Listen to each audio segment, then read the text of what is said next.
సుమ, ఆకలిస్తుంది. ఏమైనా చేసుకుందామా? ఏం చేసుకున్నాం? ఏదైనా స్నాక్ ఐటమ్ చేసుకున్నాం. చేద్దామా? ఇంట్లో సొరకాయ ఉంది, సొరకాయ గారెలు చాలా సింపుల్ గా చేసుకుందామా? ఓకే, చేసుకుంటాం. Hello everyone, welcome to my channel Suma Girish. ఇవాళ మేము ఒక స్నాక్ రెసిపీ చేస్తున్నాం అనమాట. అదేంటో శ్రవంతి చెప్తుంది. ఏం చేసుకుంటున్నాం? ఆ రెసిపీ సొరకాయ గారెలు. కొన్ని ఏరియాస్ లో తెప్పాడ చక్కెర అని కూడా అంటారు. టేస్ట్ చాలా బాగుంటుంది. రండి ఇంగ్రీడియంట్స్ చూసేద్దాం. 1/2 కిలో బియ్యం పిండి, సగం సొరకాయని ఇలా తురిమి పెట్టుకోవాలి. నువ్వులు ఒక 2 టేబుల్ స్పూన్స్, పచ్చిశనగపప్పు 1 స్పూన్, పెసరపప్పు 1 స్పూన్ నానబెట్టుకోవాలి. జీలకర్ర 1 స్పూన్, పచ్చిమిర్చి.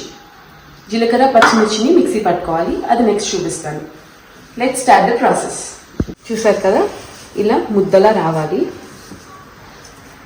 మనం ముద్ద కట్టామంటే విడిపోకుండా ఉండాలన్నమాట. ఏం వాటర్ అయ్యేది కదా? ఏం వాటర్ అయ్యేది.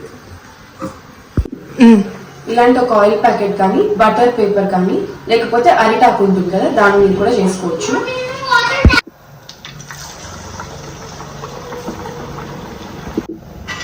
మేము ఇక్కడ నుంచి ఈ విధంగా వెళ్తే సరిపోతుంది. తీసేసుకుందాము. సొరకాయ గారెలు అయితే రెడీ అయిపోయాయి. టేస్ట్ చేద్దాం ఇప్పుడు ఎలా ఉన్నాయో. క్రిస్పీగా చాలా బాగున్నాయి. చాలా టేస్టీ. నువ్వులు తగ్గుతూ బాగున్నాయి, చాలా బాగున్నాయి.